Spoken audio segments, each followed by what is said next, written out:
Currency circulation 35.11 lakh crore रुपए है और उससे कई गुना ज़्यादा कर्जा दे दिया गया।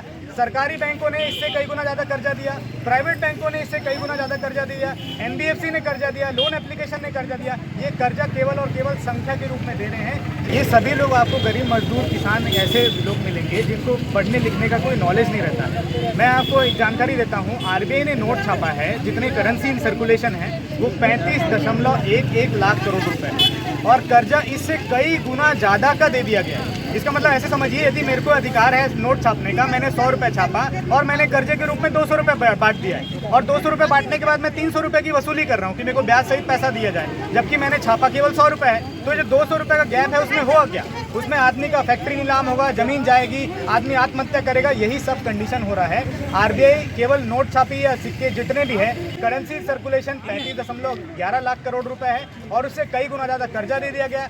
सरकारी बैंकों ने इससे कई गुना ज़्यादा कर्जा दिया, प्राइवेट बैंकों ने इससे कई गुना ज़्यादा कर्जा दिया, एनबीएफसी ने कर्जा दिया, लोन एप्लीकेशन ने कर्जा दिया। ये कर्जा केवल और केवल संख्या के रूप में दे रहे हैं, जिसका कन्वर्टिबिलिटी नहीं है। यदि हम उसको कन्वर्ट करने निकलेंगे तो 35.11 लाख करोड़ रुपए ही कन्वर्ट होंगे और उसके अलावा कोई भी कन्वर्जन रेट नहीं है और इसकी वजह से सारे लोग को प्रताड़ित कर रहे हैं। हम क्या ये मान के चले